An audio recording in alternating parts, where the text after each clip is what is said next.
정책과 역사가 함께하는 시간, 전우용의 사담입니다.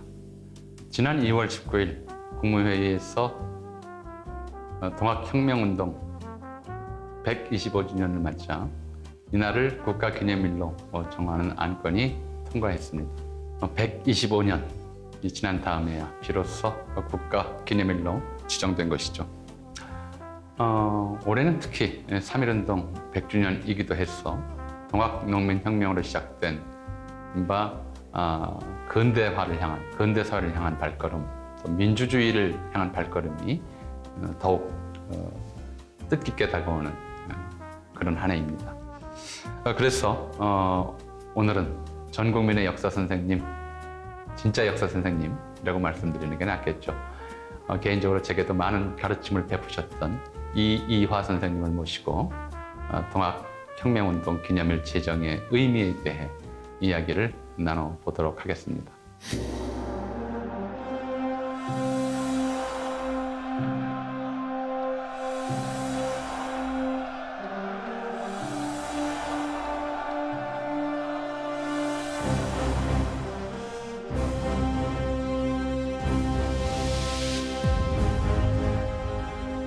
거기에 참여한 숫자라든가 그 강도라든가 이거 동학농민혁명과 비교가 안 돼요. 그런데 동학농민혁명 때 그러면 이들이 얼마나 죽었느냐 하는 거예요.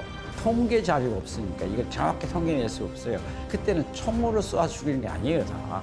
전부 총알이 아까우니까 죽창으로 죽이다. 그것도 힘이 드니까 그냥 몰아라 죽여버려요. 묶어야 땅에 묻어버린다든가. 안 그러면 강물에 바닷물에 쳐놓는데 이제는 미래는 어디로 갈 것이냐. 우리가 동학농민혁명 기념일로서만 끝내는 게 아니라 정말 산 미래 역사로 만들어 가기를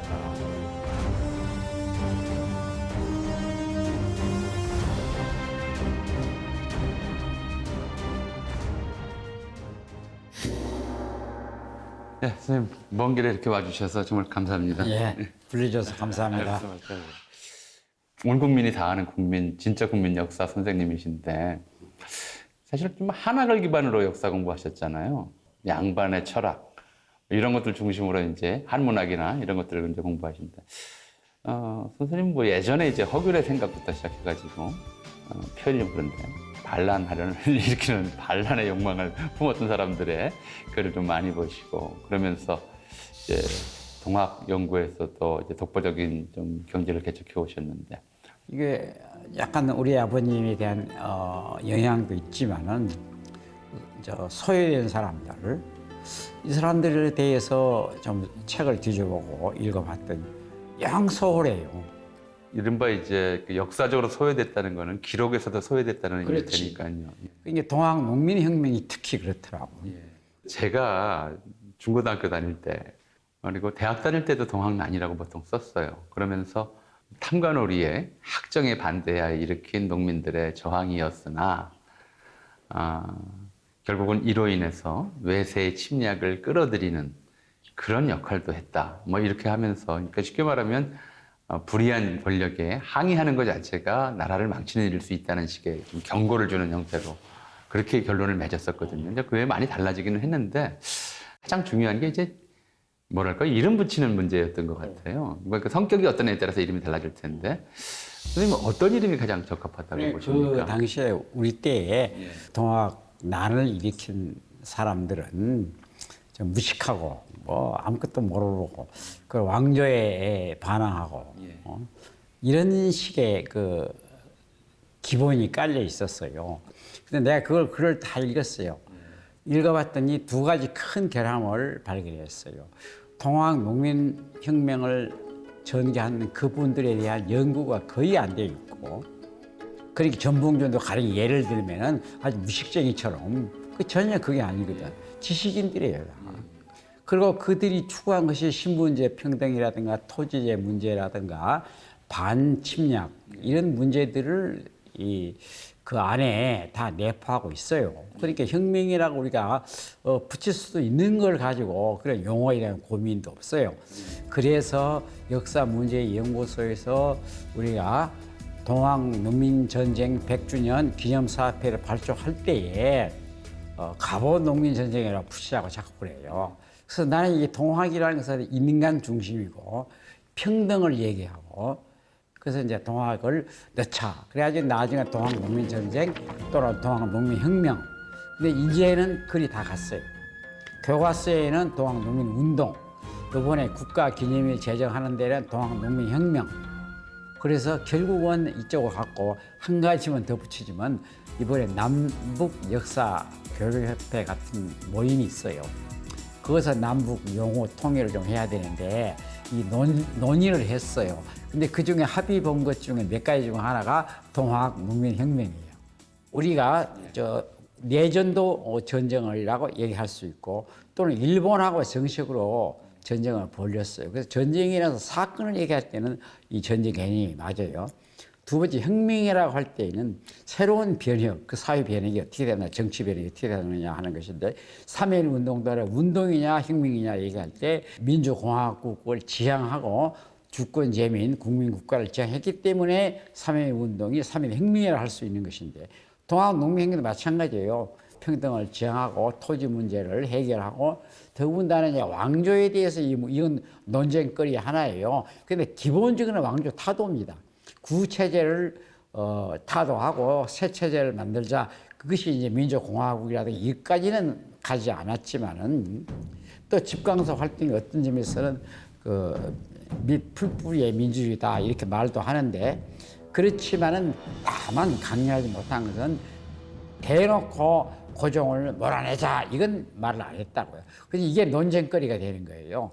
진전되는 데 따라서는 결국 이제 왕조 교체 또는 왕정 타도로 이어질 수도 있는 그러니까 운동 자체의 이른바 메커니즘을 이해하지 못한 데서 나온 얘기다. 그런 부분이 있어요. 예, 이제 그런 말씀도 충분히 이해가 되는데 근데 핵심은 그거였죠. 첫째로 이제 이 사건을 이게 혁명이냐 밀란이냐 아니면 농민 전쟁이냐 이제 이렇게 규정하는 것이 있고 첫 번째로는 두 번째로는 이것이 어떤 성격이든 간에 여기에서 동학이 사상면에서 철학면에서 결정적인 역할을 했느냐 아니면 그냥 이제 농민들이 반란을 일으키는데 필요한 이론적 지침 정도만 가볍게 제시한 정도냐. 그 당시에도 지금 우리가 얘기하는 건 80년대에 이런 논쟁이 막 붙었어요.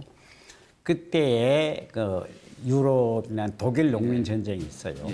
그것은 기독교가 외피냐 아니냐인데 그건 외피라고 일반적으로 결론을 낸 것이고 또 프랑스 혁명은 오히려 종교가 개입됐다기보다도 그건 인권이나 이런 문제에 더 집중되어 있었기 때문에 구분을 역할을 할 수가 있는데 여기에는 다른 것이 동학은 신을 섬기는 종교가 아니에요.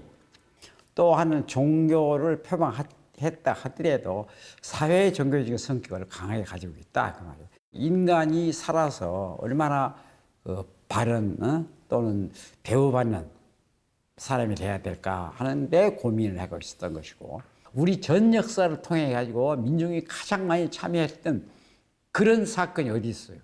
그게 동학농민혁명이에요. 농민이 이제 대다수였던 시대에 이제 사민 평등, 반상차별 그리고 이제 외세 침략이라고 하는 침략주의 배격 이런 그 당시 19세기 말에 범지구적인 시대적 요구들을 다 반영한 그러면서 이제 그것을 이제 농민의 자발적 의지로서 이루고자 했던 그런 운동이다. 그런 의미에서 혁명이다. 그렇지. 이렇게 정의를 해주셨고요. 이 사건으로 이제 농민 희생자 수가 전체적으로 어느 정도나 됐을까요? 그 이제 앞에 두 가지 그럼 얘기를 하겠습니다. 1차 봉기가 일어났을 때에 그들이 이제 여기다 이제 군대를 보낼 구실을 찾는데 천진조약에 의해서 우리도 나간다. 토벌하러 온다고 하면서 제일 먼저 한 것이 경복궁 점령입니다. 그 다음에 두 번째 한 것이 이제 청해전쟁. 그러니까 일본군이 결국 대만을 완전 식민지 만들고 그 다음에 두 번째 단계는 조선을 식민지로 만든 것. 결국은 그 자기 일본 구도에 의해서 조선을 식민지로 끝까지 만들어 버리는데 그 이제 거기서 동학농민군이 가장 치열하게 싸웠다는 것은 뭐냐면 그 뒤에 바로 일어난 의병이 있어요. 민비 시해, 명성황후 시해 사건으로 해가지고 또는 단발령으로 해서 1896년에 1차 의병이 일어나고 그 다음에 2차, 3차 의병이 일어났는데 거기에 참여한 숫자라든가 그 강도라든가 이거 동학농민혁명과 비교가 안 돼요. 그런데 동학농민혁명 때 그러면 이들이 얼마나 죽었느냐 하는 거예요. 통계 자료가 없으니까 이걸 정확히 통계낼 수 없어요. 그래서 옛날에 이제 박은식은 조선 독립운동지 혈사에서 30만 명이라고 얘기했어요. 그래서 권덕규라는 분이 천도교 관련 책을 쓰면 그분은 또 10만 명이라고 그랬어요. 전주 부사 같은 일본인 기록이 있어요. 그게는 5, 6만 명이라고 얘기를 했어요. 그때는 총으로 쏴 죽이는 게 아니에요, 다. 전부 총알이 아까우니까 죽창을 죽이다. 그것도 힘이 드니까 그냥 몰아라 죽여버려요. 묶어야 땅에 묻어버린다든가. 안 그러면 강물에 바닷물에 쳐넣는 거야. 그 숫자 이렇게 얘기하는데 내가 많은 자료를 섭렵하고 어떤 느낌으로 봐서 한 10만 명이 맞지 않을까 이렇게 판단을 하는 건데. 그러니까 참여 인원의 참여 규모나 이런 걸로 보자면 적어도 이제 뭐 전국적으로 놓고 보면 호남에서만 10만 이상이 참여했다고 지금 보고 계시는 거 아닌가요? 호남에 참여는 10만 명 넘지. 훨씬 넘죠. 이건 정확한 숫자가 아니에요. 그냥 그 어떤 역사학자로서의 상식. 근데 아까 말한 대로 의병 숫자는 훨씬 적다는 것이지. 그러니까 이제 뭐 지금 사건 자체가 전국적으로 일어났고 첫째로는 그래서 선생님 보시기에 또 그 이전의 선악들의 다른 연고를 놓고 보더라도 이제 한국 농민 전체의 한 10분의 1 정도는 참여했을 대규모 사건이고 적게 잡아도 10만에서 20만 사이가 희생된 엄청난 사건이었다 이렇게 지금 이해하실 수 있을 것 같고요. 전봉준 동상건립위원회 위원장도 하지 않으셨습니까? 서울에 이제 전봉준 동상이 있었어요. 저 종로 연풍문고 역 쪽에 섰는데 왜 그 자리에 전봉준 동상이 그때 이제 감옥이 이름은 바꿨지만 옛날에는 전옥서, 그다음에 이제 감옥서라는 바꿨는데 그 개화기 때에 그리고 이제 그 감옥에 좌포도청, 우포도청, 의금부가 그 전부 종로 일대에서 거의 감옥에 있다가 이제 결국 처형이 5명이 처형을 당했는데 지금 현재 전옥서 그 자리에서 꼭 처형을 당했다는 건 아니고 다만 거기에 이제 감옥에 이제 갇혀 있을 수준이고 두 번째 하나는 서울시 소유지 땅이 거의 없습니다. 그런 동상을 세울 장소가. 그런데 마침 이 영풍문고 앞에 이 터가 서울시 소유예요. 공간도 아주 알맞아요. 크지도 않고. 그래서 이제 그것을 허가를 받아낸 것이. 사실은 서울 시민 중에도 서울에 전봉준 동상이 있다는 걸 모르는 분들이 많고 있어도 왜 그 자리에 있는지 모르는 분들도 더 많거든요. 이참에 이제 서울에도 이제 동학농민혁명을 기념할 만한 장소가 있고 아이들 데리고 가서 그 이야기를 전봉준 동상 앞에서 이야기를 해줄 수 있는 그런 이제 기회가 열렸다고 생각이 되는데요. 지금 이제 어떻게 공식 코칭을 하고 계십니까, 선생님? 전봉준 열사입니까? 장군입니까? 아니면 혁명가입니까? 그 용어 가지고도 또 복잡한데 전봉준 계열이 사회의 변혁을 지향할 때에 자기들은 두 가지를 이용했어요. 하나는 정확하게 인간 평등 사상, 쉽게 말하면 양반 상용을 다 타파해야 된다 하는 것이에요. 기초가. 한상차별 타파가 첫 그렇죠. 번째죠. 예. 그게 기초예요. 그 실학자들도 그랬고 다 많은 해온 것들이에요. 두 번째는 동학의 조직을 이용했어요.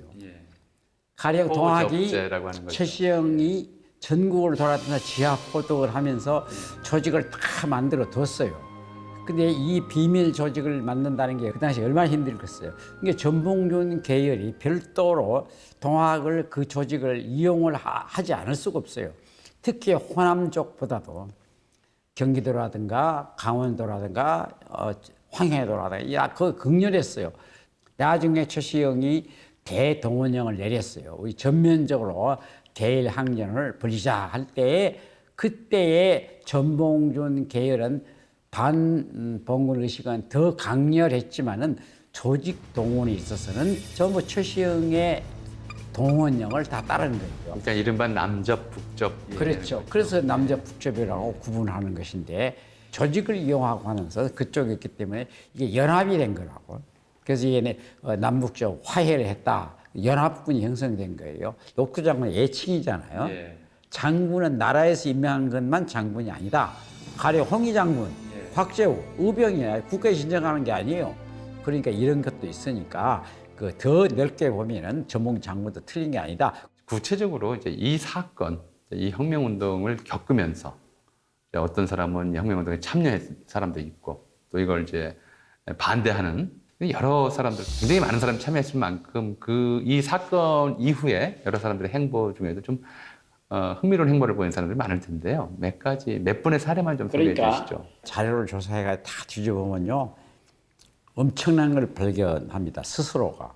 우리가 여러분 다 알다시피 김구 선생이 아기 접주로서 16살짜리가 선봉에 나서가지고 행동을 보여줬어요. 백분일치가 나오고 실제 김창수 일에게 그 일본 기록에 다 나와요. 그리고 홍범도라는 분이 저 평양 출신의 포수인데 함경도에서 활동할 때 남쪽에서 전봉이라는 사람이 일본군에 잡혀서 죽어 사형을 당했다더라. 이 말을 듣고 제가 내가 포수로만 해서 되겠느냐? 침략자 일본하고 싸워야 되지 않겠느냐? 이렇게 얘기를 했어요. 그리고 이제 여운형이라는 분은 양평에 살았는데 지주집 아들이었어요. 굉장히 부자였죠. 그런데 나중에 돌아와서 그분이 자기가 호주가 되니까 노비를 다 해방시키고 소자기를 땅을 다 줘버렸어요. 이게 동학 정신을 따라갔다.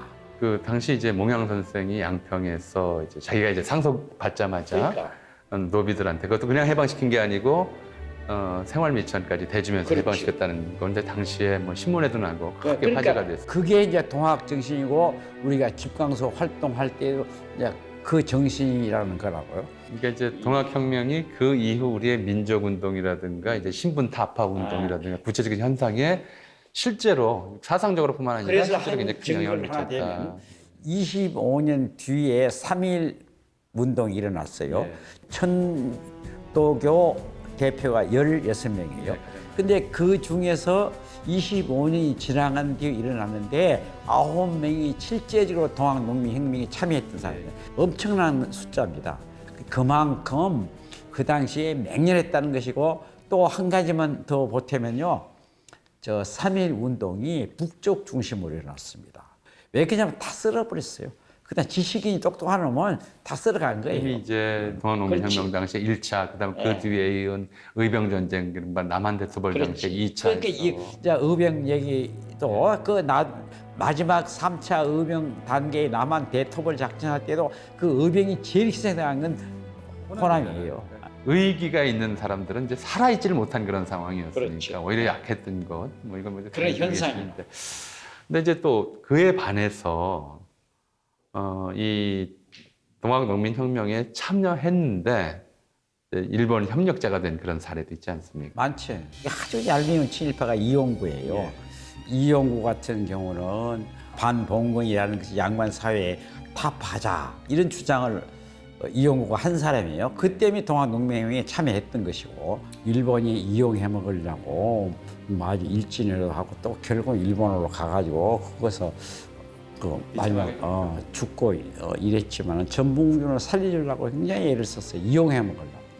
근데 끝까지 자기는 난 내 부하가 저렇게 죽었는데 난 내가 살아남을 수 없다. 나의 피를 종로 거리에 뿌려라. 이렇게 얘기한 거예요. 자기가 끌려다니면서 거기서 종로를 왔다 갔다 했기 때문에 이런 얘기까지도 일본 신문에 그대로 나와가지고. 그러니까 우리가 알고 있는 지금 그 유일한 전봉준 사진이잖아요. 그렇지. 그리고 지의 아들 데리고 일본에 가서 살면서도 조선 독립보다도 더 중요한 것이 쉽게 말하면 반봉건, 정말 양말 상놈 타파하는 것이다. 이 주장을 한 사람이에요, 이용구가. 그러니까 이제 그 사람 생각은 일본보다 양반이 더 밉다 이런 거잖아요. 그렇지. 철학적으로 생각이 좀 다른 거였죠. 그렇지. 예. 그 일본에 가서 마지막까지 정말 고국에 안 돌아오고 뭐 일찍 죽어서 그렇기도 하지만은 일본이 거대한 장례를 치러주고 이런 식으로 마무리 지었다는 것은 약간 우리 민족사회에서도 약간 슬픈.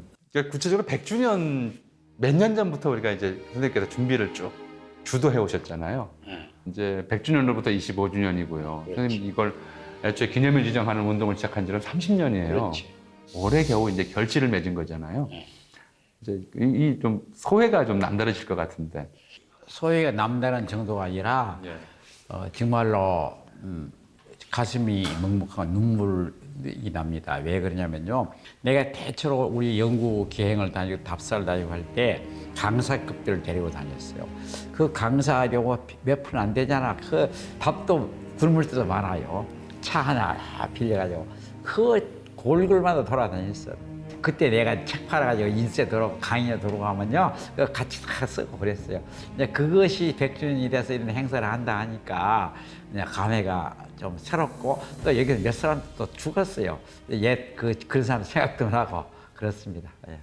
국가 기념일로 지정하는 데까지도 또 굉장한 시간이 걸렸잖아요. 어떤 좀 그 의미를 부여하셔서 국가 기념일 지정 운동을 시작하셨는지요? 얘기가 길지만은 예. 조금 요약을 하면은 예. 일본 사람들에 의해서 동학당이라든가 아주 얕잡아오는 그런 인식이 있어요. 그래서 또 역적이라는 관념 이런 것, 특히 이제 그 유림 출신들이 그런 의식을 깨지를 못해요. 오랫동안 그랬죠.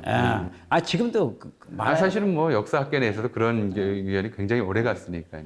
그런데 이게 이제 국가 기념일로 제정이 되면은 우리가 4.3이나 5.18에서 보는 듯이 나라를 대표하는 대통령이나 국무총리가 나와서 그 의미를 되새기는 기념사를 하고 범정부적인 행사 또 뿐만 아니라 지방자치단체도 어떤 정부 기구처럼 자기 지역에 있는 요번에 3.1 운동도 그랬잖아요. 3.1 행사를 하니까 100주 행사를 하니까 다 자기 지역에 있는 3.1 운동 관련해서 막 그걸 선양하고 행사를 하고 그러잖아요. 이것도 마찬가지예요. 사건의 의미가 있음에도 불구하고 국가기념일도 아니고 역사교과서에서도 아직 좀 불분명하게 가르치는 면이 있어서 아직 이제 일반 국민들이 잘 모르고 있다.